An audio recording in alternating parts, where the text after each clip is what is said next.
जी मित्रों नमस्कार। लक्ष्य जीएस क्रैकर में और लक्ष्य आई चैनल में सारे मित्रों का बहुत बहुत स्वागत है। जैसा कि आपको पता है कि आज दिन ब दिन कोई ना कोई ऐसी घटनाएं सामने निकल करके आ रही हैं जिससे बेरोजगारों की हिम्मत को तोड़ करके रख दिया है। पहले तो रात दिन मेहनत करते हैं बच्चे सिलेक्ट होने के लिए, और जब सिलेक्ट हो जाते हैं तो कभी पेपर लीक हो जाता है, कभी स्टे हो जाता है, और कभी स्टे के बाद अगर कोर्ट में मैटर चला जाए तो कोर्ट में भी डेट लगवाने के लिए, डिसीजन करवाने के लिए इतनी जद्दोजहद करनी पड़ती है। ऐसा ही मुद्दा आज उत्तर प्रदेश के लखनऊ से सामने आया 69,000 शिक्षक भर्तियों का। आपको पता है कि कई सालों से यह मुद्दा चर्चा में है और इसमें भी बहुत सारी विसंगतियां हुई, और बहुत सारी विसंगतियों के बाद जब इलाहाबाद हाई कोर्ट गए तो वहां से इनको जब डिग्री मिली, उसके बाद सुप्रीम कोर्ट जो है सरकार गई, वहां पर स्टे हो गया।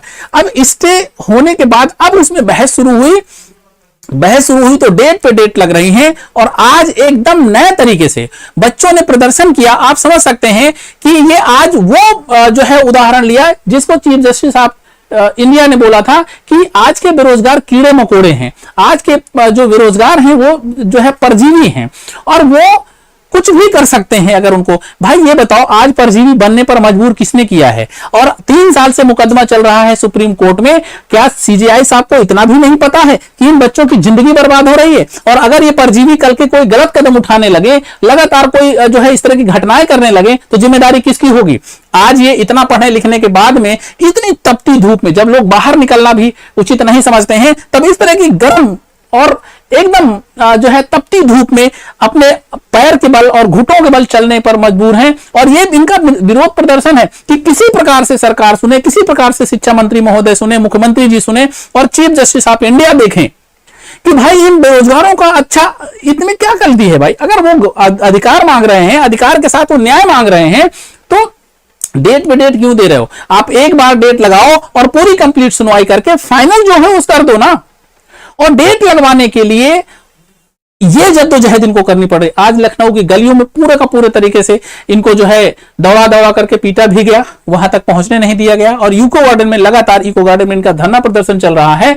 और 69,000 शिक्षकों का यह मैटर आपको पता है कितना जो है मशहूर मुकदमा अभी भी सुप्रीम कोर्ट में पेंडिंग है। किसी तरीके से इन बच्चों को न्याय मिले, और इन अभ्यर्थियों को जब तक न्याय नहीं मिलेगा तब तक ऐसे ही कुछ ना कुछ घटनाएं होती रहेंगी। और ये कोई एक घटना नहीं है। अगर अभ्यर्थी किसी प्रकार से पेपर लीक से बच जाता है तो परीक्षा फाइनल होती है, परीक्षा फाइनल हो जाने के बाद वो कोर्ट कचहरी के चक्कर लगाता है। आपको पता है अभी भी आरओ की परीक्षा 2023 को स्टे कर दिया गया है सुप्रीम हाई कोर्ट की तरफ से, और अगर उसमें प्रभावी पैरवी नहीं की जाएगी तो ध्यान रखना है ये मुकदमा भी और लंबा चलेगा। और इसका फर्क किसी को क्या पड़ता है? चीफ जस्टिस ऑफ इंडिया जिनको पता है न्याय करने का जो है जिम्मा दिया गया है, पूरे देश के सारे गरीबों का जो है बेरोजगारों के साथ न्याय करने का, सब कुछ उनके पास जिम्मेदारी होती है, अन्याय ना हो। और उस अन्याय के खिलाफ वो आपके पास गए हुए हैं और आपसे न्याय मांग रहे हैं। आज मंत्री के दरबार में क्यों जाना पड़ रहा है रेंग रेंग करके? क्योंकि सुप्रीम कोर्ट इसमें सुनवाई नहीं कर रहा है। सुप्रीम कोर्ट ऐसा कोई स्टेप नहीं ले रहा है, इस स्टेप नहीं उठा रहा है कि जिससे इनका मुकदमा जल्दी डिसाइड हो जाए। अब आप समझिए कि मुकदमा तो आपको पता है सालों साल 10 साल चलता है, और तब तक सबकी जिंदगी बर्बाद हो जाती है। आप इनकी गलती बताइए कि आज ये करने को तैयार हैं। ये युवा है, देश का भविष्य है, बहाना करके छुट्टी ले लेते हैं। तो डेट पे डेट मिल रही है, और शायद 31वीं तारीख है ना, 31वीं तारीख है, और आपको पता है डेट बहुत मुश्किल में मिलती है। और जब मिलती भी है तो इस तरह के बहाने करके, या वकील नहीं पहुंचते हैं, या बहस नहीं होती, या किसी प्रकार से जो है वो मुकदमा को लीव कर देते हैं। और उससे क्या होता है कि ये अभ्यर्थी लगातार पैसे देते हैं, वकील इकट्ठा करते हैं, वकील को बहस करने का पैसा देते हैं, लेकिन बहस नहीं होती है तो पूरा का पूरा पैसा चला जाता है। आज घर खेती बेचकर ये सब कुछ गंवा चुके हैं। सिर्फ किस बात के लिए धरना प्रदर्शन कर रहे हैं कि किसी तरीके से कल की 19 तारीख की डेट में जो मुकदमा हमारा लगा हुआ है बहस में, उसमें सरकारी वकील जाएं और हमारा वकील जाए, फाइनल बहस करें, और बहस करके जो उचित लगे कोर्ट को वो न्याय दे दे। सिर्फ इतनी बात है।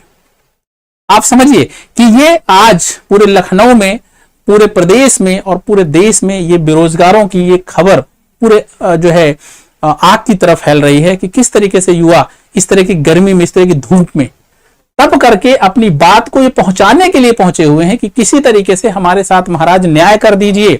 माननीय कोर्ट, न्यायालय, माननीय चीफ जस्टिस ऑफ इंडिया, आप हमारे साथ न्याय कर दीजिए, हमारे मुकदमे को सुन लीजिए, हमारा मुकदमा डिसाइड करा दीजिए।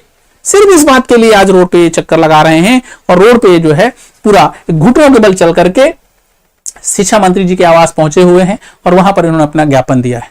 तो आप समझिए कि क्या स्थिति पहुंच चुकी है। बोल देना अलग बात है और मानसिकता तो दिख ही जाती है। चीफ जस्टिस सूर्यकांत जी ने बोला ही कि जो बेरोजगार हैं वो परजीवी हैं, पता नहीं कैसे डिग्रियां लेके आ जाते हैं। भाई डिग्रियां फर्जी अगर आ जाते हैं आपको पता है तो आप मुकदमा करिए, कुछ ऐसे निर्णय दीजिए कि उनके साथ अन्याय ना हो, कोई फर्जी डिग्री ना ले पाए। और अगर सिलेक्ट भी हो जाते हैं तो सिलेक्शन के बाद ये जो दौर चल रहा है ना, इसकी जिम्मेदार कौन है? 3-3 साल 2-2 साल हो जाता है, मुकदमा डिसाइड नहीं होता है, क्या सही है क्या गलत है पता ही नहीं चल पाता है। इसका जिम्मेदार कौन है? क्या सुप्रीम कोर्ट जिम्मेदार नहीं है? अगर जिम्मेदार है तो इस चीज को कैसे वो निपटेगी, इन सारे मैटरों को कैसे वो निपटाएगी? क्या सिर्फ मुकदमा मतलब अभ्यर्थियों को ये कह देना कि जो है अभ्यर्थी परजीवी हैं और उसके बाद में आकर के माफी मांग लेना कि मैंने तो ऐसा कुछ कहा ही नहीं, मैंने तो ऐसा अभ्यर्थियों के बारे में, बेरोजगारों के बारे में, देश के बेरोजगारों के अहित के लिए मैंने ऐसे कुछ कहा ही नहीं, तो क्या उससे काम चल जाएगा? वो तो मानसिकता तो पता ही चल जाती है। काबिल है तब भी नौकरी नहीं दे रहे हैं। नहीं, काबिल हो या ना हो बेटा वो अलग की बात है, लेकिन परीक्षा पास की, इनके पास वो सारी डिग्रियां जो सरकार ने मानक रखी हैं, तो आप इसको न्यायालय में गया है तो न्यायपालिका को करना चाहिए ना, जो करना है।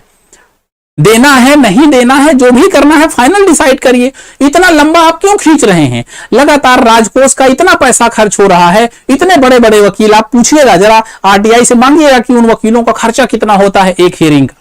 10-10 लाख 15-15 लाख रुपए का बजट एक हियरिंग के लिए सरकार से वसूल करते हैं। तो क्या इसमें वो सरकार का पैसा कैंडिडेट का नहीं है या अभ्यर्थियों का नहीं है? टैक्स का ही पैसा तो सरकार देती है उनको। और एक गलती छुपाने के लिए 10 वकीलों को खड़ा करके, और उसको कितना दिन छुपाओगे और कैसे इसको जस्टिफाई करोगे आप? यहां अभ्यर्थियों को तो खुद पैसा लगाना होता है और खुद पैसा लगा करके वो पैरवी करती है, तब इनको कष्ट होता है। इसीलिए आज घर, खेती, गहने, बहुत सारी बहनें तो मंगलसूत्र तक बेच करके इसमें केस लड़ रहे हैं कि किसी तरीके से हमारा जिंदगी बन जाए, हमें एक नौकरी मिल जाए। अब आप इनसे क्या उम्मीद कर सकते हो? चीफ जस्टिस महोदय या भारत की सरकार क्या उम्मीद कर सकती है, उत्तर प्रदेश की सरकार क्या उम्मीद कर सकती है कि ये सिलेक्ट होने के बाद में, इतनी प्रताड़ना झेलने के बाद में अगर ये काम करेंगे तो किस मानसिकता से करेंगे और क्या ये सोच रहे होंगे? न्याय, अगर आपको न्यायपालिका में हम गए हैं तो न्याय चाहिए, और न्याय कैसे मिलेगा? चीफ जस्टिस ऑफ इंडिया सिर्फ यही बोल सकते हैं परजीवी हैं, कॉकरोच हैं, तो ये कॉकरोच बन करके चल रहे हैं। देखिए इनकी यही दशा हो चुकी है, यही दुर्दशा हो चुकी है। आज भारत की न्यायपालिका कुछ ऐसे ही बच्चों को जो है मजबूर कर रही है ये होने के लिए और इस तरह से प्रदर्शन करने के लिए। आप भागने की कोशिश क्यों करते हो? और भागने दे कौन रहा है? Supreme court. तो इसमें सुप्रीम कोर्ट भी शामिल है। डेट पे डेट लग क्यों रही है इतने भविष्य, इतने बच्चों का भविष्य क्या नहीं दिखाई दे रहा है किसी को? इनकी जिंदगी बर्बाद हो रही है, इनके आने वाला भविष्य बर्बाद हो रहा है, क्या ये दिखाई नहीं दे रहा है किसी को? न्यायपालिका में न्याय होता है, न्याय होता है। 3 साल 4 साल से आज घुटने पर हैं ये, सब कुछ बर्बाद हो चुका है इनका। सरकार बेरोजगारों की बात करती है, बेरोजगारों के साथ न्याय की बात करती है। ये बेरोजगार नहीं है प्रदेश के क्या? इनके साथ अन्याय हो रहा है कि न्याय हो रहा है? आप समझ सकते हैं। तो ये चीज देखनी चाहिए माननीय सुप्रीम कोर्ट। हमारी भी हम्बल जो है रिक्वेस्ट है, प्रार्थना है कि कल 19 तारीख को मुकदमा लगा है, इस मुकदमे को ही सिर्फ सुन करके फाइनल स्टेज पर पहुंचाया जाए। और अगर सरकार का कोई भी वकील उधर उपस्थित नहीं होता है तो एक पक्षीय निर्णय देकर के इनके फेवर में या डिसफेवर में जैसे करना है डिसाइड करें।